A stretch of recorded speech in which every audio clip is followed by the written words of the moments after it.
ಶಿವಮೊಗ್ಗ ಲೋಕಸಭಾ ಕ್ಷೇತ್ರದ ಸಂಸದರಾಗಿ BY ರಾಘವೇಂದ್ರ ಅವರು ಸತತ 4ನೇ ಬಾರಿಗೆ ಆಯ್ಕೆಯಾಗಿದ್ದಾರೆ. ಇದೀಗ ನಮ್ಮ ಜೊತೆಗೆ ರಾಘವೇಂದ್ರ ಅವರೇ ಮಾತನಾಡೋದಕ್ಕೆ ಜೊತೆಗಿದ್ದಾರೆ. ಸರ್, ಮೊದಲನೇದಾಗಿ ಅಭಿನಂದನೆಗಳು ತಮಗೆ. ಸರ್, 4ನೇ ಬಾರಿಗೆ ಆಯ್ಕೆಯಾಗಿದ್ದೀರಾ, ಏನು ಹೇಳೋದಕ್ಕೆ ಬಯಸ್ತೀರಾ ಮತದಾರರಿಗೆ? ಈ ಸಂದರ್ಭದಲ್ಲಿ ನಮ್ಮ ಕ್ಷೇತ್ರದ ಮತದಾರ ಬಂಧುಗಳಿಗೆ, ಕಾರ್ಯಕರ್ತರಿಗೆ ಮತ್ತು ನಮ್ಮ ಮಾಧ್ಯಮದ ಸ್ನೇಹಿತರು ಕೂಡ ಕೃತಜ್ಞತೆಯನ್ನು ಸಲ್ಲಿಸೋಕ್ಕೆ ನಾನು ಇಚ್ಛೆ ಪಡ್ತೀನಿ. ಯಾಕೆಂದರೆ ಕಳೆದ ಒಂದು ವರ್ಷದಿಂದ, ಮೊನ್ನೆ ವಿಧಾನಸಭಾ ಚುನಾವಣೆ ಆದಾಗಿಂದ ನಿನ್ನೆ MP ಎಲೆಕ್ಷನ್ ನಡೆಯೋರಿಗೂ ಕೂಡ ಹಗಲು ರಾತ್ರಿ ಶ್ರಮವನ್ನು ಬೂತ್ ಮಟ್ಟದಲ್ಲಿ ನಮ್ಮ ಕಾರ್ಯಕರ್ತರು ವಹಿಸಿದರು. ವಿಚಾರಗಳನ್ನು, ಮೋದಿಜಿಯವರ ವಿಚಾರವನ್ನು, ರೈತ ಪರವಾದಂಥ ಯಡಿಯೂರಪ್ಪನವರ ವಿಚಾರಗಳನ್ನು ಜನರಿಗೆ ಮುಟ್ಟಿಸುವಂಥ ಕಾರ್ಯ ಯಶಸ್ವಿಯಾಗಿ ನಮ್ಮ ಕಾರ್ಯಕರ್ತರು ಮಾಡಿದ್ರು. ಅದರ ಪ್ರತಿಫಲ ಇವತ್ತು ಮತದಾರರು ಇವತ್ತು ಇಷ್ಟು ದೊಡ್ಡ ಬೆಂಬಲವನ್ನು ಕೊಟ್ಟಿದ್ದಾರೆ. ಅವರ ಆಶೀರ್ವಾದನ ಉಳಿಸ್ಕೊಂಡು ಬೆಳೆಸ್ಕೊಂಡುವಂಥ ಕೆಲಸ ನಾನು 100ಕ್ಕೆ 100 ನಾನು ಮಾಡ್ತೀನಿ ಅಂತ ಸಂದರ್ಭದಲ್ಲಿ ಹೇಳ್ತೀನಿ. ಈ ಬಾರಿನೂ ಕೂಡ 2 ಲಕ್ಷ ಮತಗಳ ಅಂತರದಿಂದ ಗೆಲುವು ತಮ್ಮದಾಗಿದೆ. ಏನು ಹೇಳೋದಕ್ಕೆ ಬಯಸ್ತಾರೆ ಕಾರ್ಯಕರ್ತರಿಗೆ?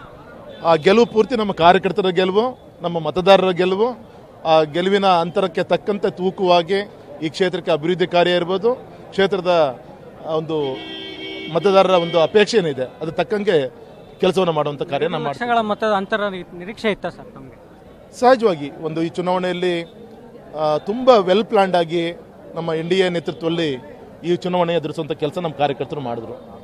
ಎಲ್ಲ ಪ್ರತಿಫಲ ಇದು 2 ಲಕ್ಷ ಮೇಲೆ ಅಪೇಕ್ಷೆ ಇತ್ತು, ಅದು ತಕ್ಕಂಗೆ ಜನ ಆಶೀರ್ವಾದ ಮಾಡಿದ್ರು. 4ನೇ ಬಾರಿಗೆ ಆಯ್ಕೆ ಆಗಿದ್ದೀರಾ, ಸಚಿವರಾಗೋ ಅಪೇಕ್ಷೆ ಏನಾರು ಇದೆಯಾ? ಒಬ್ಬ MP ಆಗಿ ಈ ಸಾರ್ವಜನಿಕ ಕ್ಷೇತ್ರ ಕೆಲಸ ಮಾಡೋದು ದೊಡ್ಡ ಜವಾಬ್ದಾರಿ ನಮ್ಮ ಕ್ಷೇತ್ರ ಜನ ಕೊಟ್ಟಿದ್ದಾರೆ, ಪಕ್ಷ ನಂಗೆ ಕೊಟ್ಟಿದೆ. ಇನ್ನು ಉಳಿದ ಸಂಘಟನೆ ಬಿಟ್ಟಂತ ವಿಚಾರ ಸರ್. ಚುನಾವಣಾ ಸಂದರ್ಭದಲ್ಲಿ ಕ್ಷೇತ್ರದಲ್ಲಿ ಅಭಿವೃದ್ಧಿ ವಿಷಯಕ್ಕಿಂತ ವೈಯಕ್ತಿಕ ಟೀಕೆ ಟಿಪ್ಪಣಿಗಳು ಜಾಸ್ತಿ ಆಗಿತ್ತು. ಅದರ ನಡುವೆನೂ ಕೂಡ 2 ಲಕ್ಷ ಮತ ಅಂತರದಿಂದ ಗೆಲುವು ತಮ್ಮದಾಗಿದೆ. ಏನು ಹೇಳೋದಕ್ಕೆ? ತುಂಬ ಹಗುರವಾಗಿ, ವೈಯಕ್ತಿಕವಾಗಿ, ಕುಟುಂಬದ ಪರವಾಗಿ ನಮ್ಮ ಸಂಘಟನೆ ವಿರುದ್ಧ ಅನೇಕ ಹಿರಿಯರು ಮಾತಾಡುವಂಥ ಪ್ರಯತ್ನ ಮಾಡಿದ್ರು. ಆದರೆ ಚುನಾವಣೆಯ ಮುಖಾಂತರ ಮತದಾರರು ಮತದಾನದ ಮುಖಾಂತರ ಉತ್ತರವನ್ನು ಕೊಟ್ಟಿದ್ದಾರೆ.